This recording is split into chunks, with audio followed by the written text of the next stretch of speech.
নমস্কার বন্ধুরা, আজকে আবার একটা নিরামিষ রান্না নিয়ে চলে এলাম। এখন তো বাজারে প্রচুর টাটকা টাটকা কড়াইশুঁটি, তাই ভাবলাম আজকে মটর পনিরটা রান্না করি।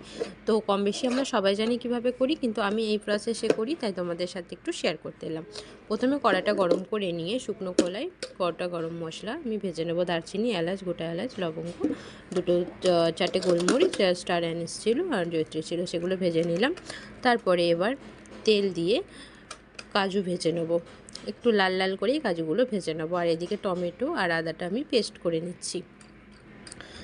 কাজুটা আর ওই গরম মশলাগুলো কিন্তু আমি একবারে ড্রাই পেস্ট করব, কোনো জল অ্যাড করব না কিন্তু। তারপরে আবার তেল গরম করতে দিলাম। এদিকে পনিরগুলো কেটে রেখেছিলাম ছোট্ট ছোট্ট করে পিস করে, সেগুলোকে হালকাভাবে ভেজে নেব, খুব বেশি ভাজবো না।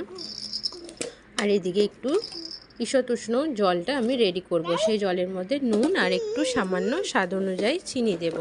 পনিরগুলো ভেজে নিয়ে সেই জলটাই আমি চুবিয়ে রাখবো, যাতে পনিরের সফটনেসটা বজায় থাকে। তারপরে যে তেলটা ছিল সেটাতে আমি গোটা জিরে আর মৌরি ফোড়ন দেব। ফোড়ন দেওয়ার পর সেখানে দিয়ে দেব আমি নুন, হলুদ, কাশ্মীরি লঙ্কা আর জিরে ধনে পাউডার।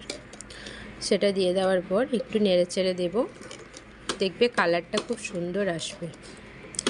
তারপরে যে টমেটো আর আদাটা পেস্ট করে রেখেছিলাম সেটা দিয়ে দেব।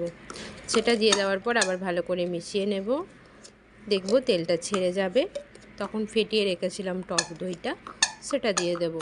টক দইটা দিয়ে ভালো করে নেড়ে চেড়ে নিয়ে সামান্য স্বাদটা যাতে একটু ভালো হয় সেই জন্য আমি একটু চিনি দিয়ে দেব। চিনিটা দিয়ে দেওয়ার পর আবার মিশিয়ে নেব। তারপরে কাঁচা লঙ্কা চিড়েছিলাম, দুটো কাঁচা লঙ্কা চেরা দেব। আর এরপর কড়াইশুঁটিগুলো যেগুলো আমি ধুয়ে রেখেছিলাম ছাড়িয়ে, সেই কড়াইশুঁটিগুলো অ্যাড করে দেব। অ্যাড করে দেওয়ার পর ভালো করে মশলাটার সাথে মিশিয়ে দেব। এবার আমি দেব কাসুরি মেথি। কাসুরি মেথিটা এবার আমি দিয়ে দেব এর মধ্যে। তারপর ভালো করে মিশিয়ে দেব। এবার একদম ঠান্ডা জল দেবো না, হালকা যে জলটা আমার ছিল ঈষৎ উষ্ণ জলটা, সেই জলটা অ্যাড করে দিয়ে ফুটতে দিয়ে দেবো। তারপরে কড়াইশুঁটিগুলো দেখবে একটু সিদ্ধ হয়ে গেছে, জলে ফুটে উঠেছে জল দেওয়ার পর। তখন আমি যে ড্রাই পেস্ট করে রেখেছিলাম কাজু আর গোটা গরম মশলাগুলো, সেটা আমি অ্যাড করে দেব। সেটা কিন্তু ভালো করে মিশিয়ে দেব, এই মশলাটার সাথে ভালো করে মিশিয়ে দেব। তারপর আমাদের পনিরগুলো এবার অ্যাড করার পালা। এবার মশলাটা ভালো করে মিশিয়ে দেবো। যেহেতু এটা ড্রাই পেস্ট করেছিলাম, একটু ডালা পেকে ছিল, তো সেটা ভালো করে মানে গ্রেভিটার সাথে মিশিয়ে দেব। তারপরে আমি পনিরটা অ্যাড করে দিয়ে ভালো করে মশলাটার সাথে নেড়ে চেড়ে একটু ফুটে উঠলেই কিন্তু আমার জন্য ধনেপাতা কুচি ওপর থেকে ছড়িয়ে দিলেই একদম তৈরি। তো রেসিপি ভালো লাগলে একটা লাইক করে দিও, শেয়ার করে দিও, কমেন্ট করে দিও ভালো দেখে। তো আজকের মতো টাটা, আবার আমাদের দেখা হবে নেক্সট কোনো ভিডিওতে।